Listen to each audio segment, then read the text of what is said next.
नमस्कार। शब्द निर्माण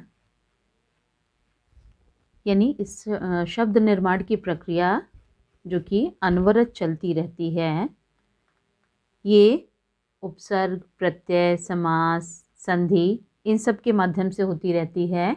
उपसर्ग से किस प्रकार से शब्द निर्माण की प्रक्रिया होती रहती है, इस वीडियो में हम लोग इसके बारे में पूरी तरह से जानकारी लेंगे।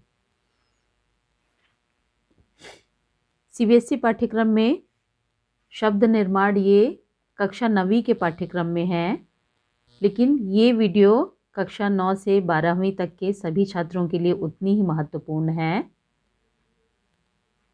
उपसर्ग यानी भाषा के वे सार्थक लघुतम खंड जो शब्दों के प्रारंभ में जुड़कर नए शब्दों की रचना करते हैं। यानी कोई भी शब्द उसमें उपसर्ग जुड़ करके तरह तरह के शब्द की रचना करते हैं, उन्हें उपसर्ग कहते हैं। जैसे सु एक उपसर्ग लेने पर सुपुत्र,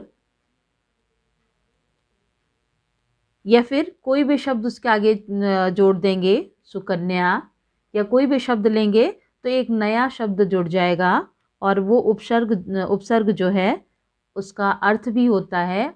अपने उस अर्थ के आधार पर वो शब्द से नया शब्द बना लेता है। और इस प्रकार से इस प्रक्रिया में हिंदी भाषा में उपसर्ग मूलतः 3 प्रकार से माने गए हैं। पहला संस्कृत के उपसर्ग, दूसरा हिंदी के उपसर्ग, तीसरा उर्दू या फारसी के उपसर्ग।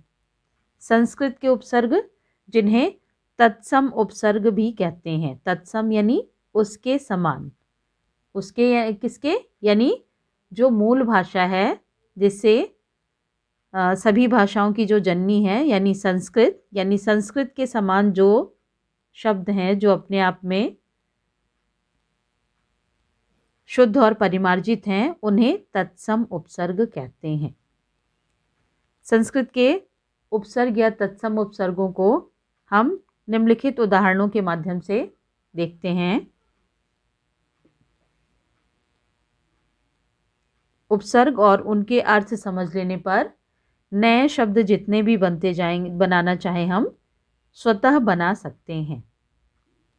जैसे उपसर्ग अति, जिसका अर्थ है अधिक या परे। इस उपसर्ग से हम अतिशय, अतिरिक्त, अत्याचार, अत्यंत आदि नए शब्दों का निर्माण कर सकते हैं। इसी प्रकार से अधि, जिसका अर्थ है श्रेष्ठ, ऊपर या समीप, इससे शब्द बनेंगे अधिकृत, अधिपति, अधिगम, अधिकार इत्यादि। इसी प्रकार से अन, जो कि अभाव को बताता है, अनु पीछे, अनु जिसका अर्थ है अभाव या नहीं, जैसे अनुभव, अनुचर, अनुराग, अनुशासन इत्यादि। इसी तरह से अप, इस शब्द का इस उपसर्ग का अर्थ है हीन, बुरा, अपूर्ण।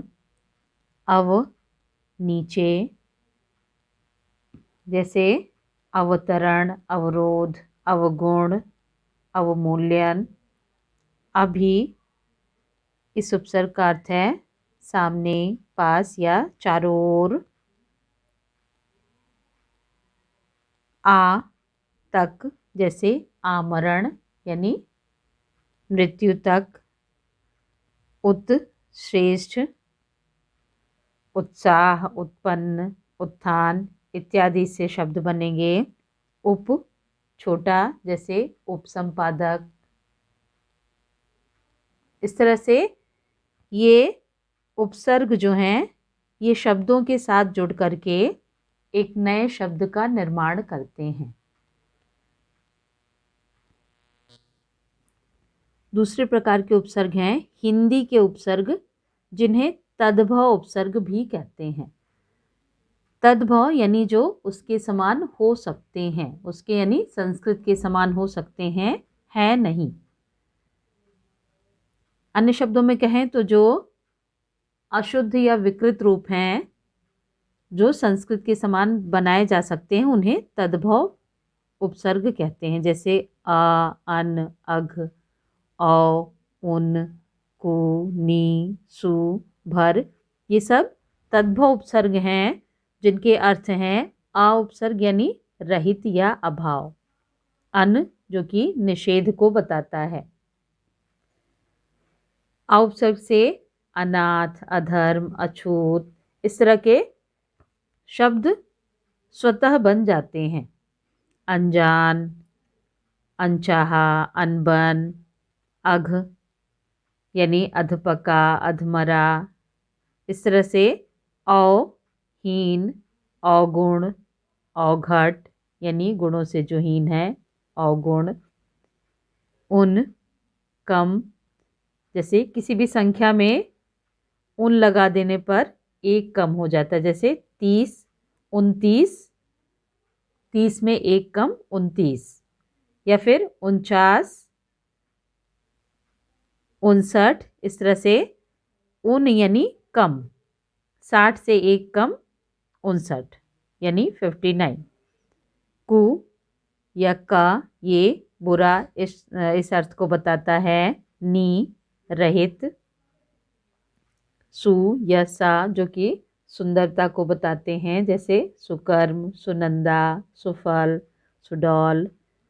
भर भरा हुआ, जैसे भरपेट, भरसक, भरपाई, इस तरह से ये उद्भव ये हिंदी के उपसर्ग हैं जो तद्भव उपसर्ग भी कहे जाते हैं। इसी प्रकार से उर्दू या फारसी के उपसर्ग हैं। उर्दू फारसी के उपसर्ग जिन्हें विदेशी या आगत उपसर्ग भी कहते हैं, जैसे कम, थोड़ा, जैसे कमतर, कमज़ोर, कम अक्ल, कम उम्र। खुश यानी प्रसन्न, खुश दिल, खुशकिस्मत, खुशबू, खुश मिजाज, ये सब उर्दू के शब्द हैं। गैर, गैर हाजिर, गैर ज़रूरी, गैर कानूनी, जिम्मेदार।